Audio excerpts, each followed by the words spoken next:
we're live. This is not live, sorry, Councillor Smith, we're not live yet. I'll let you know when we are. It's just going at the top. Well, no, it's not. It's not set up properly on the thing. I just have to wait for it to ping up on my screen, and then we know it's live. Right, we're live. Right, yeah. Yeah, we all good? Yeah, we're live. Right. Good evening, everybody, to tonight's meeting of the Housing Development Subcommittee. Right, let's read the usual statements. That this council meeting is being held remotely, recorded and streamed via YouTube, where members of the public are able to watch the meeting. Comments posted in the chat feed of the council's YouTube page during the recording of this meeting will not be monitored by the council. This recording will be available on the council's website following the meeting. All members have been provided with the remote guidance note prior to the meeting. Can they be adhered to, please, such as switching phones off or sending them to silent. Please keep your profile to mute unless you are speaking. If you wish to speak, please raise your hand and I'll invite you to speak when the opportunity arises. And for each item, officers can, you know the bit. Okay, then, right. Better than reading at 100 miles an hour. Apologies for absence. Now, I only have one for members and Councillor Rimmer is substituting for Councillor Turner. What substitutions do we have? Apologies do we have from tenants leaseholder reps, please, Sarah? We have apologies from Mrs. Forder. Thank you. Now we have to appoint a vice chair lady or chairman. On that basis, I wish to nominate Councillor Miriam Yacoub as the vice chairman of this working group. Do I have a seconder? Councillor Golden. Is there any other nomination? Councillor Schrader. Thank you, Chairman. I would like to nominate Councillor Henry. And obviously Councillor Rimmer is second in it. Okay. So obviously we won't make this personal because we're a very nice committee. So I take the vote on Councillor Henry's nomination. If you can all unmute yourself. Councillor Golden, how will you be voting on Councillor Henry's nomination as vice chair?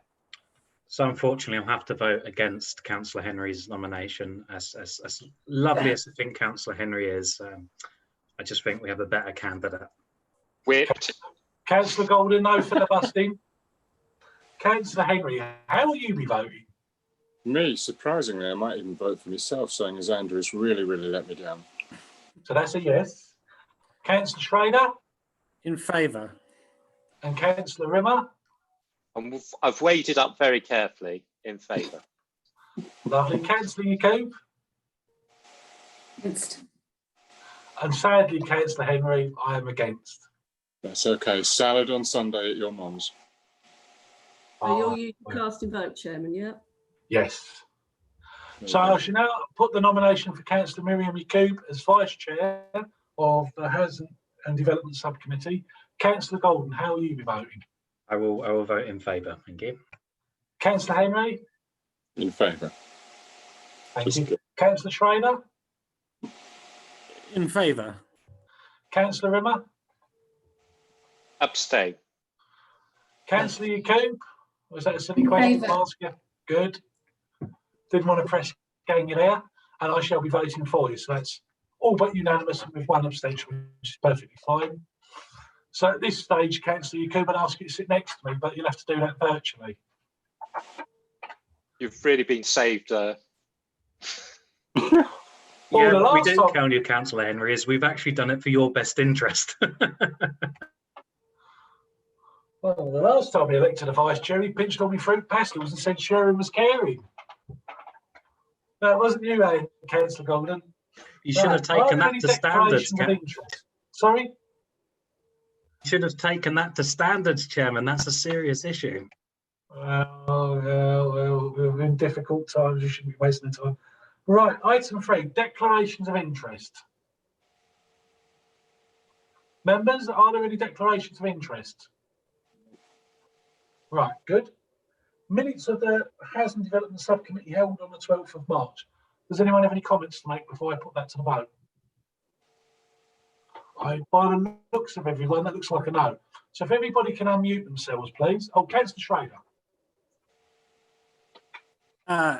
In the spirit of my colleague, Councillor Carol Morris, in pointing out completely inconsequential errors in the minutes, It says that Councillors Brown, Buckley and Yacoub replaced Councillors Ansell, Gordon and Turner respectively for the duration of the meeting.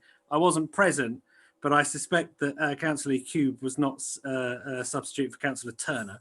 I suspect she was a substitute for somebody else. Other than that, I have no other comment to make. Sarah? Yeah, you can vote on it subject to that amendment. That's fine. I'll do that. Has that been corrected?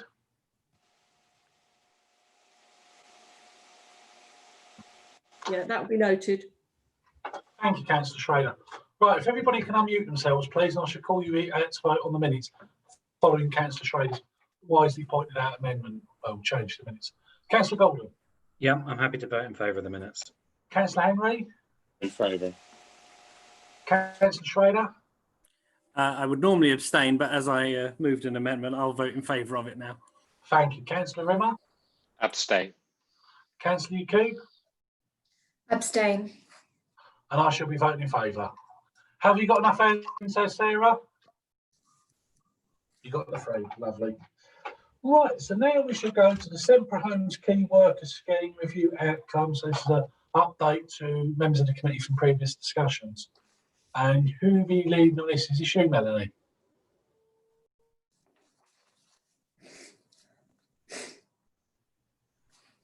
Sarah, you're muted.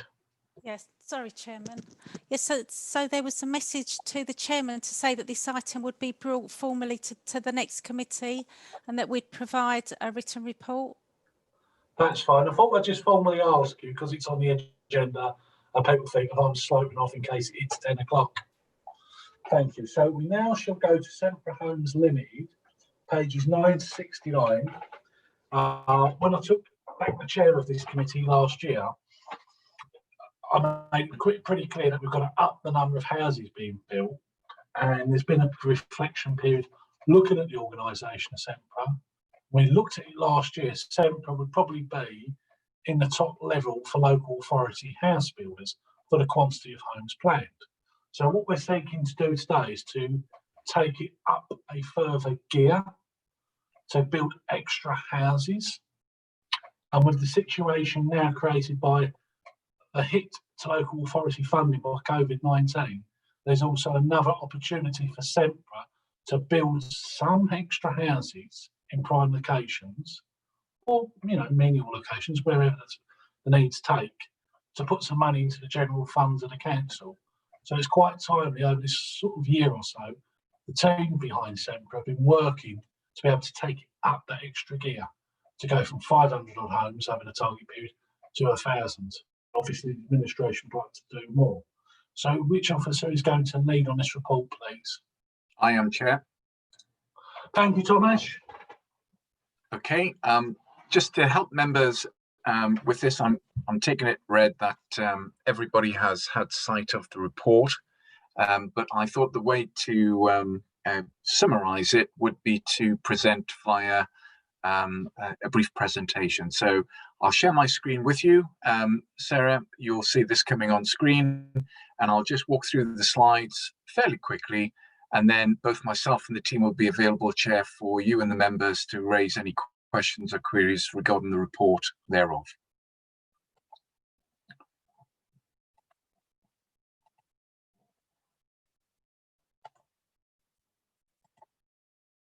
Okay, so as Chair's advised, the three key points identified in the report as contained in the first slide is about accelerating that delivery together with providing and driving through greater cost certainty and increasing the returns to the council, particularly in the very challenging financial positions that we find ourselves in moving forward due to COVID. Just a little bit of an update again in line with what the Chair introduced, just some performance figures there for you to digest and to appreciate Sempre's performance to date since its trading and incorporation around about December 2016. It's completed over 81 units, 58 of those on site. It is working up and a pipeline of 1,000 homes, which obviously exceeds its previous Apologies, business. I don't think you've moved the slideshow on, Tomasz, Oh, because I can see you're talking to a second slide. is everybody seeing the Semprint's performance to date? No, I'm seeing Sempra review scoping exercise. Oh, okay. I'll try and go back again on that.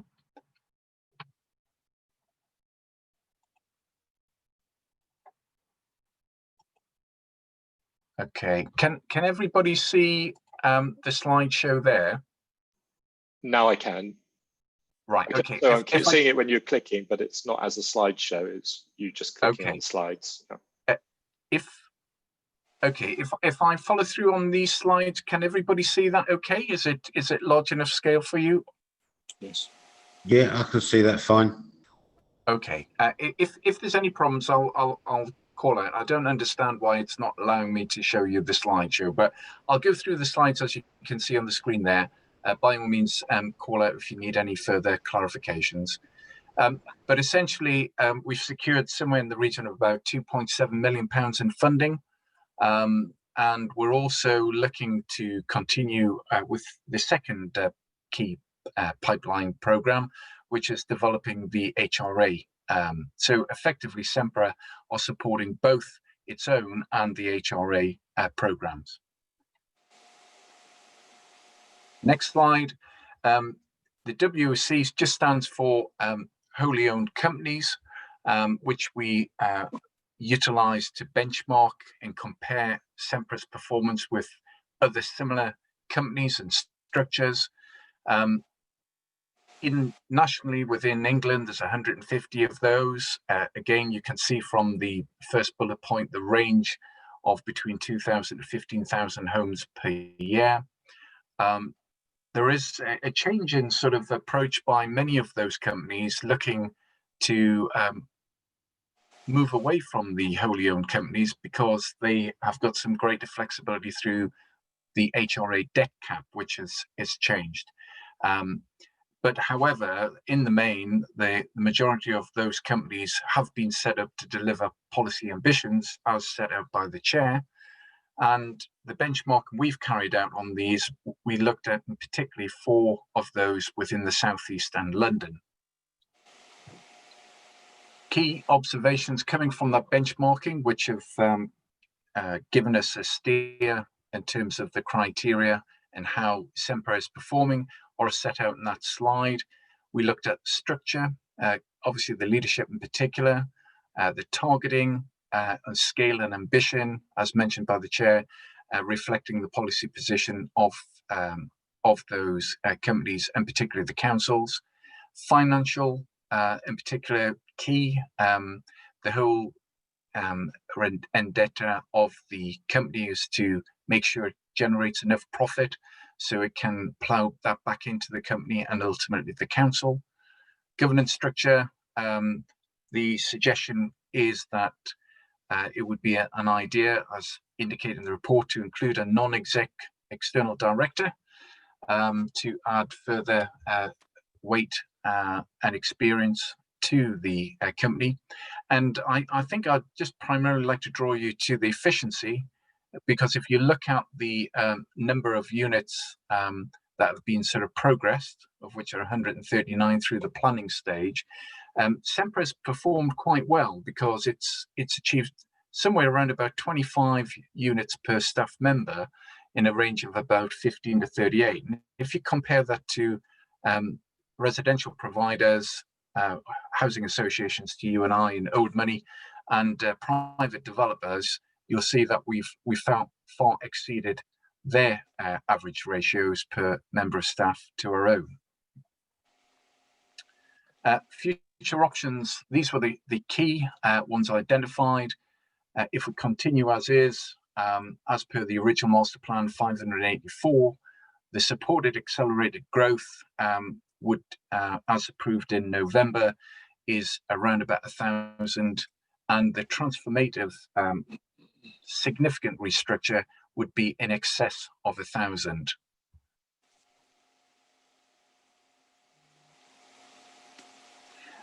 In order to define those options, which you can see in the table in front of you, we measured them against the business plan delivery, governance, structure, as well as resource through directors, and as well as resourcing. And I do apologise, I seem to have an internet wobble there, but I'll continue. And also a source of financing.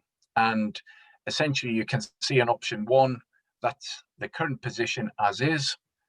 Option 2 is that sort of expanding, but at a measured pace and within sort of safe parameters. And option 3 is this sort of complete restructure and greater investment.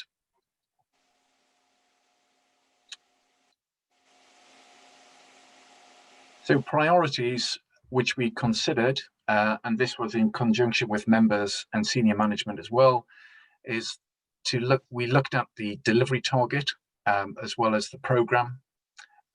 We also were mindful of the quality and tenure and want to make sure that we maintain that brand. Also the cost certainty, which was key to making sure that we were in a competitive position in the marketplace, as well as resources and governance. And in addition to that, we also included operational cost of each option, and we also looked at the legal implications and the complexity of delivering against those 3 options as well. And the scoring that you can see on the screen there, 0 being didn't meet any of our objectives, and 5 very much so. So a quick sort of review. I don't intend to sort of go in any detail, but you can see on the screen, hopefully, how we scored against each of those criteria and this associated comment thereof. Essentially, option 1, continue as is, more or less scored around about 30, and it was increasing the staff, but it was just maintaining that target of 584 units as per the original business plan. When we moved into option 2, which is the accelerated growth, and that's a pipeline of 1,000 plus, the scoring was much greater. And you can see there in particular what the views were in terms of risk, which were fine, and the cost certainty, which would then give us the additional funding to come back into the company and ultimately the council. But equally, the complexity could still be maintained, the operational costs maintained, and we'd still maintain control for the council through governance, but accelerating our delivery at the same time. So it was a sweet spot between the 2. When we looked at option 3, lower levels in terms of scoring, some high in places, but lower in several others. The biggest issue there being the complexity and the cost and risk in structuring that, and it would take significantly more time and more complexity to be able to create that change, which would be really self-defeating to what you're trying to achieve in the immediate term. So when we overall scored, you can see there that option 2 in particular, the accelerated growth, scored at 37, and the other 2 options 30 equally. We also just wanted to draw your attention as to which items we didn't include in the scoping. So we didn't sort of undertake a major review of its operations on the HRA side, although we are exploring synergy between the 2 programs. However, as a result of carrying out this review, we identified there could be some benefits there for the HRA program by establishing a framework of services and also maintaining a similar sort of quality of standard. But there was also a point on shareholder function, which hasn't been identified, but it is contained in the report as to what would be required going forward. And ultimately, last slide for members, the conclusions that we drew was that option 2, as per the recommendation in the report, would propose the best balance and change on accelerated delivery, managing a cost, increasing output, and managing a larger pipeline. And it would be a gradual move on from our current arrangements within a controlled arrangement, whereas the other options would not. And I think ultimately option 2 would support the delivery of the current business plan. So I'll just close on that, if I may, Chair. I'm happy for myself and the team to address any questions or points of clarification that members may have. And I'll stop sharing the screen now. Thank you, Tomash. Right, Uzain wants to come to speak first. Councillor Henrys. Thank you, Chairman. I don't have any problem with the recommendation that option 2 go forward. I just wanted to talk a little bit more around the governance aspects that they talked about and what some of the meanings behind that would be. We're talking about potentially putting a member, an elected member, on the board of this as a non-executive director. And so I'd like to have an understanding of how that would work in terms of election cycles, what the term of office would be, what the reference to that would be, and finally a little bit more information on that, please. Thank you.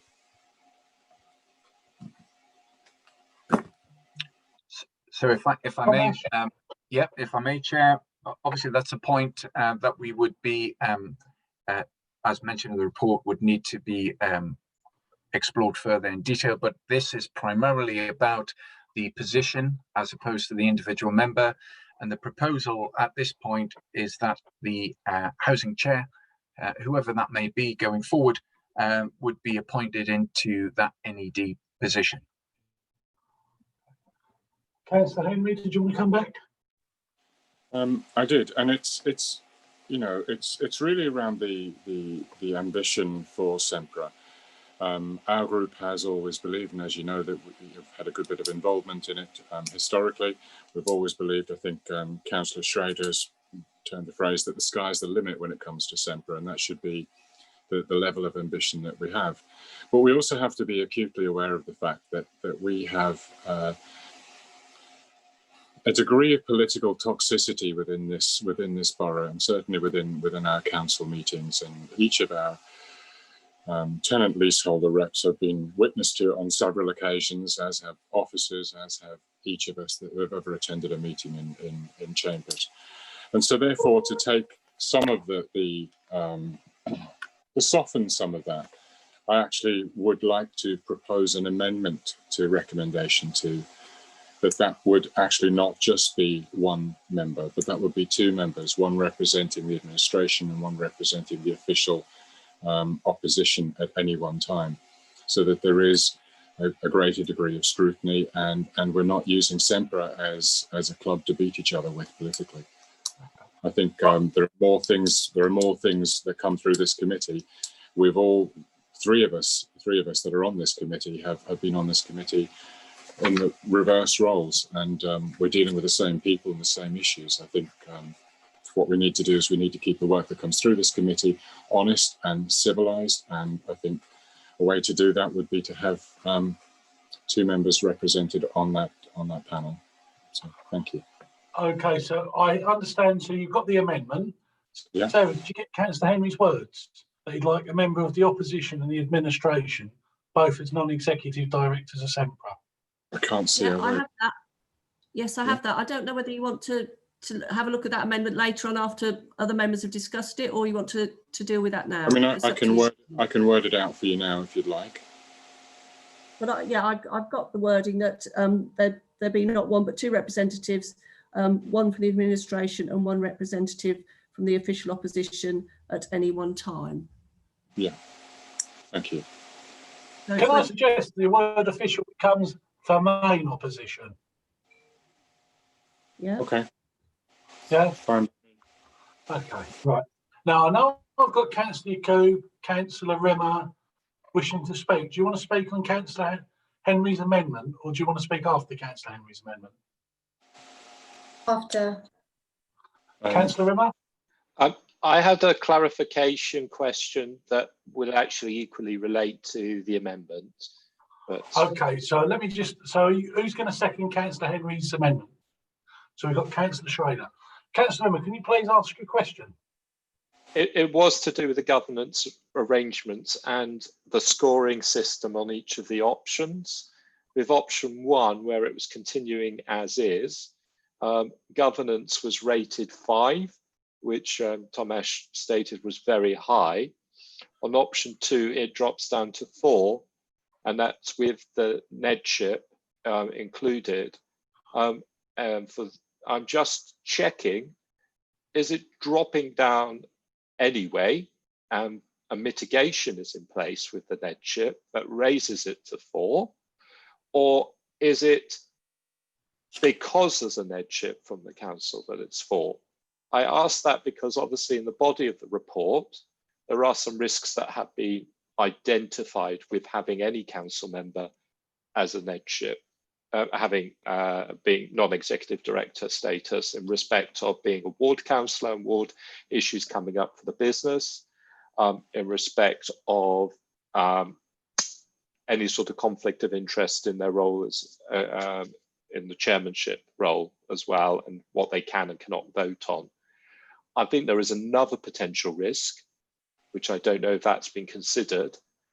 We obviously have declarations of interest, and we know there's no direct conflict of interest. Yourself, Chairman, and anybody from our administration, I don't think have directorships or that would conflict with the NEDship that we're talking about. But that may not be the case for future members who hold chair of housing or an opposition position either. So it was just to get clarification as well on whether that has actually been considered as part of the governance risks as well, in terms of potential conflicts of interest in terms of what the member actually has in terms of their job, in terms of other directorships of other companies. Thank you, Councillor Rimmer. We were speaking to the amendment, but your question covers both. It's got a foot in each side. So, Thomas, rather than it be partially answered and the other half hoping to be partially answered, do you want to answer everything Councillor Rimmer's asked, and then we'll debate Councillor Henry's amendment? Yes, certainly, Chair. As you'll see in the report, Chair and members, I think page 12 does highlight that particular point that you've raised regarding the appointment of a member on the council as a director, and therefore by covering that, and in terms of scoring, again in the slide in terms of option 1, the status quo, it was saying that the council control and governance was a scoring of 5. In option 2, the accelerated growth, which is the proposed recommendation, it indicates that effectively there is a slight reduction in that scoring to reflect the comment that is recorded in the report that there is that potential issue. But when you move into option 3, which is the transformational change, that is significant reduction in the score. In fact, it goes down to 1 because the control aspect would significantly shift from the council in particular. So I don't know if that hopefully addresses the point raised by Councillor Rimmer, but happy to provide further comment if required, Chair. Go on, Councillor Rimmer. Thank you. So just for my clarification as well, I think I've understood this point. We're actually saying it is dropping down from 5 to 4, and that is because of that risk identified. The NEDship itself wouldn't mitigate any governance risks.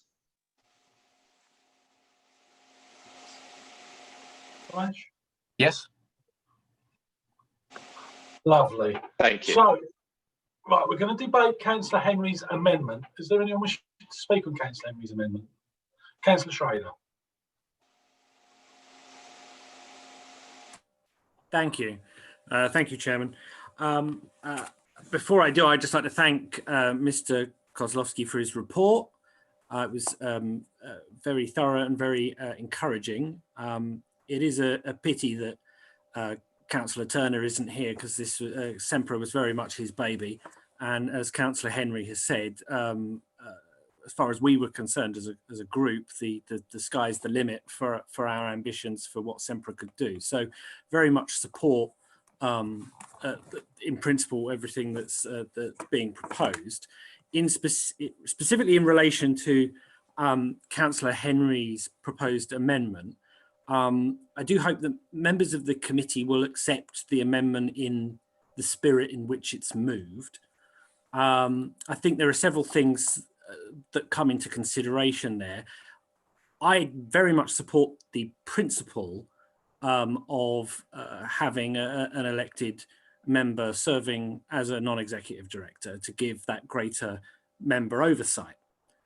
But we must bear in mind that although it's a wholly owned company, SEMPRA is arm's length. And so we want political oversight, but there shouldn't be any smack of political control.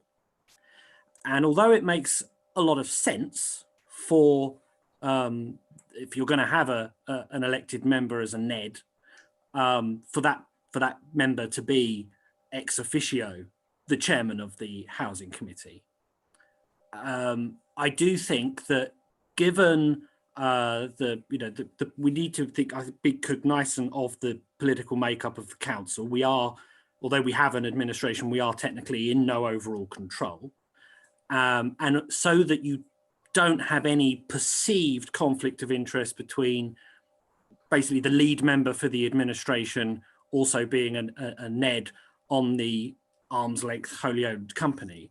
I think that Councillor Henry's proposal to have a second NED who is an opposition member mitigates against that.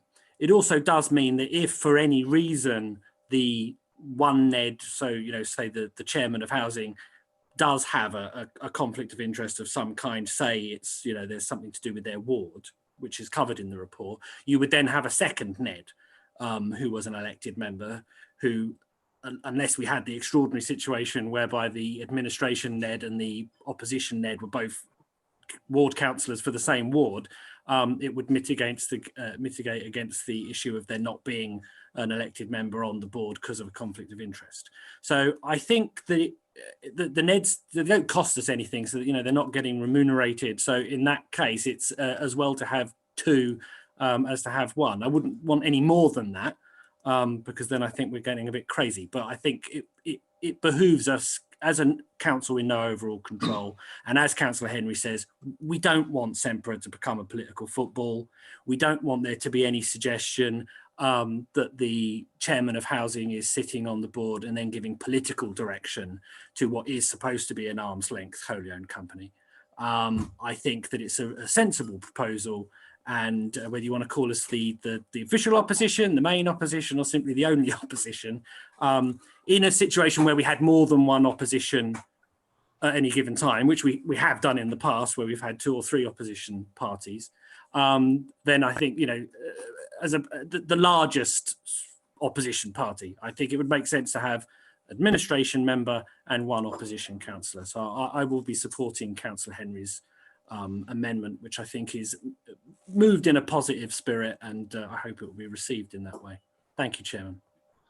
Thank you, Councillor Schrader. Does anyone else wish to speak on the amendment for Councillor Rimmer? Thank you, Chair. So I support this amendment as well, bearing in mind the answers I'd received to my clarification questions, that we've actually the scoring for the governance arrangements dropped from 5 to 4 because the risk identified. And although I would definitely not ask the officer to rescore based on the amendment on the hoof, but I feel that this will actually nudge the dial back towards a 5 because it's identified a way of actually addressing that risk.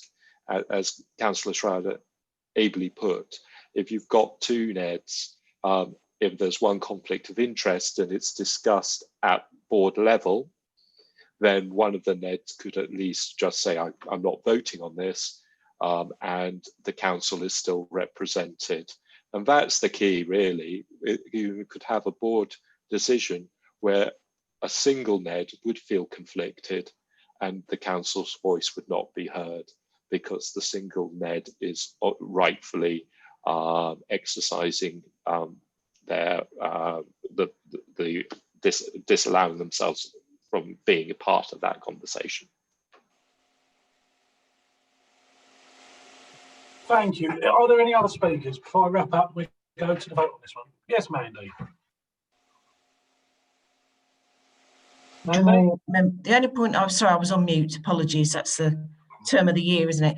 The only point I would draw members' attention to with that regard, and not for me to comment upon your discussion in that way, but is when you are a board member of SEMPRA, your function is to act on for the best interests of SEMPRA. So that's the overriding consideration. When I accept that you are elected members, accept that it's an arm's length organisation owned by the council, but it has its own identity. It is a company, and if you are a board member, apart from what, as you've just been saying, you are there for the best interests of SEMPRA, and that's your overriding responsibility of being a board member there in that function. Okay, thank you for that intervention, Mandy. When I raised this a year ago, I spoke with my then Vice Chairman, Councillor Dads. Thomas, did you want to intervene? I saw a finger. I do apologise, Chair. I was right. just scratching my forehead. Almost like an auction. I raised this with my then Vice Chair of this subcommittee, Councillor Dads. And I took the view that opposition members have taken tonight. This has been put to the officers that support this subcommittee, and they've come back with a suggestion that one member be put on there. Well, this committee's made its view, well, members of this committee have made their view known. When members refer to page 28 under the section actions, it says here that the relevant government documents will be amended to put into effect the appointment of a member as a non-executive director of the company and presents the full council for approval. So why should this committee, which in fact is a subcommittee, not even a service committee, decide who actually sits on it? When it says here on your agendas on page 28, this is a decision for full council. So I'll be voting against it and allowing full council to decide who goes on now. That I think is the best way going forward. I think everyone's had their say. They've made some very good points. I did put this to officers last year, an opposition and an administration member on SEMPRA, and they've come away and they've come back with this agenda tonight with that on there. So I will be voting against it because we shall allow the officers to look back at this, make their recommendations to full council, and all 42 members can have their decision. So if everyone can unmute themselves, we'll go straight to the vote, please. This is the vote on the Councillor amendment. Henry's amendment. Sarah, can you read out Councillor Henry's amendment, please? Right, Which has so been seconded in by effect, Councillor Schrader.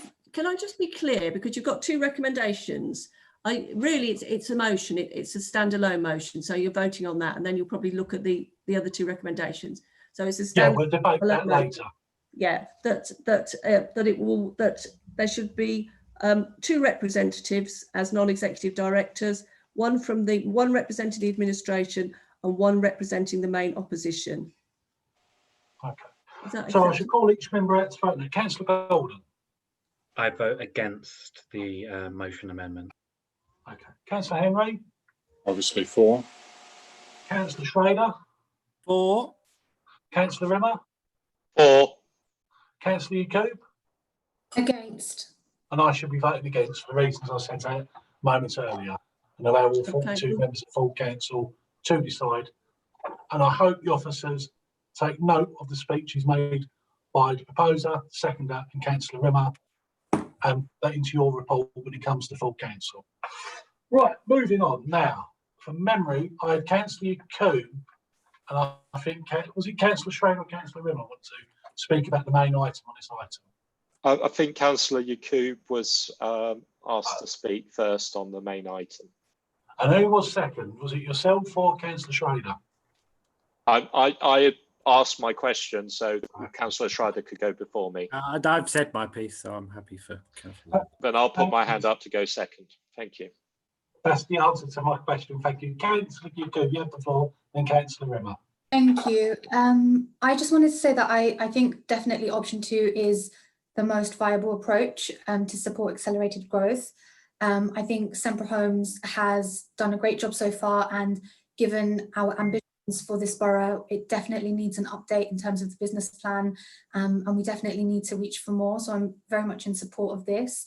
I also think it's important that the ownership and the shareholding arrangements remain the same, and that we take an organic approach towards these changes. So I'd like to know how these changes will be implemented, what the timescales will be like, how that will be decided, and also just a clarification on one of the points.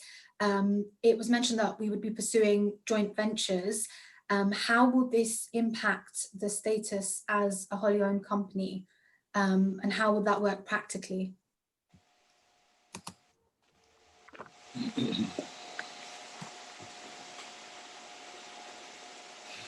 Thank you very much. If I may respond, Chair. So the timetable and the structures we've been modelling on, we have already identified in the previous business plan, and we are pursuing 5 additional appointees to augment the current structure to enable that. We'll be looking at that further acceleration as identified in the report to enable us to accelerate the delivery. Sempre already through its land buyer, and obviously this is public live, so I'm restricted in what I can see without moving into any part 2. But what I would advise is that we are active in the marketplace and we are engaged in that process to accelerate that delivery plan. And further on the JV point raised by the member, I would advise that again, we are looking to ensure that we can secure development partners to accelerate that pipeline and that delivery growth as well, whether that's through a panel of construction or development companies. We are basically modelling on that, and we'll be coming back in due course through the board. So all I would say in sort of in broad terms, as I'm only able to in a public arena, as you'll appreciate, commerciality, is that we are very much aware and attuned into accelerating that pipeline. We have a number of interests that we are growing within the borough, and we are delivering on those points, and we are looking to become more competitive by securing cost advantages through securing construction development partners. Councillor Coop, did you want to come back to any of Tom Ashley's comments? No, thank you for that. I just wanted some clarification on how we would still retain our status as a wholly owned company, though.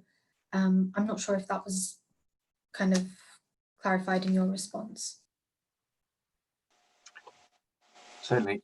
The wholly owned company status would remain as outlined in the report in terms of the structure. As you can see, and if I may, I think probably the best way to show and describe it is, as I sort of was showing in the presentation, the shareholder will be formalised through a shareholder agreement.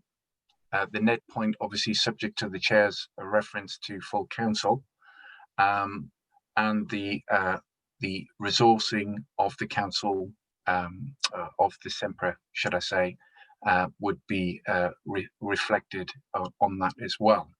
But in essence, the structure and the governance would be very much in line, with the exception of the net point discussed as per the original business plan. But the new business plan, which we have modelled it on, which was approved in November 2019, will be implemented, and we'll be looking to add to those resources and structures to enable that delivery. So your control and governance would remain the same with the exception of the NED, and subject to the necessary changes in the governance arrangements as per the report, Chair. Thank you. Councillor Rimmer? Thank you, Chair. So I had some questions, obviously, in regard to the substantive.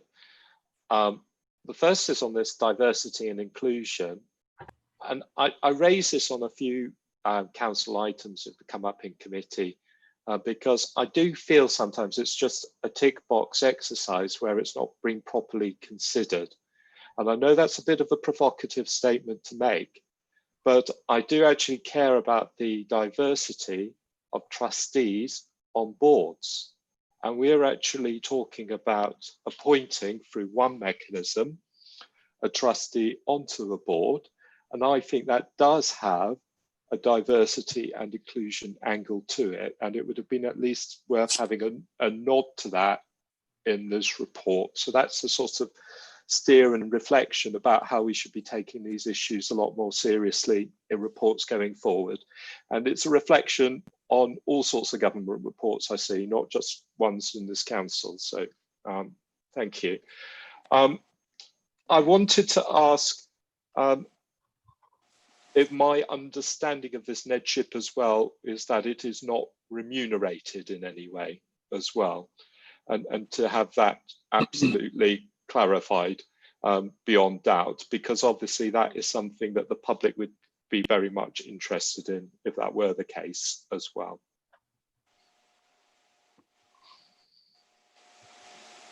Mandy?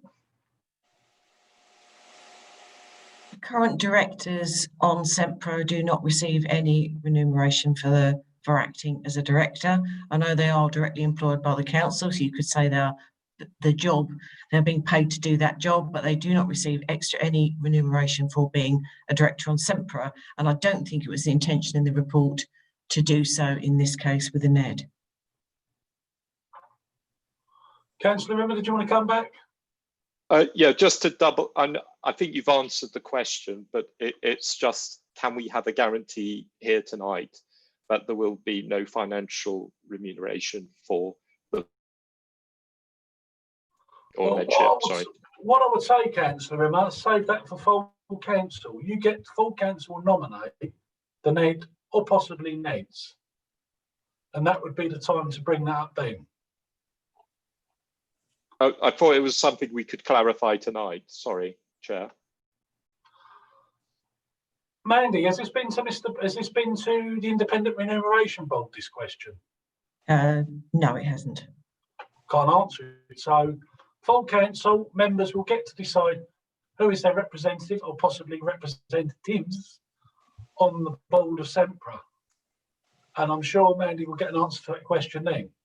But if it's not been to the Independent Remuneration Board, we've got to play by the rules, haven't we? Otherwise, members will be going, well, I'll take this and I'll take that. And then you'll get to the stage like, oh, do you see he's claiming mileage? You know, so we've got the Independent Remuneration Board for a reason, and it's not there to be bypassed. But members can refuse not to take the money. They have that option. Which you'd naturally do, of course. Yeah, well, there you go. So we'll leave this, but let's stand to full council to decide who's picked. Tomasz. Yeah, thank you, Chair. Just to try and sort of help further with Councillor Yakub's previous question, just for a clarification, I made reference to the business plan, obviously as the report is indicated, and which is the point I was trying to allude to earlier. All that timetabling and additional detail mentioned will be captured in a revised business plan to demonstrate the delivery rate and the overall governance structure. So you'll see that within the report, Chair. Thank you. Yes, Councillor Rimmer. So on a completely different tact, in the slides that you showed, there was a slide that was saying that there was, Tomasz, that there was 25 properties per staff member, and I just needed a bit of clarification on that. Is that 25 properties in total since Sempra has been created, or is that on a per annum basis? Yeah, thank you. Thank you, Chair. I'll just bring up the slide again, if that would help, just to assist with that point.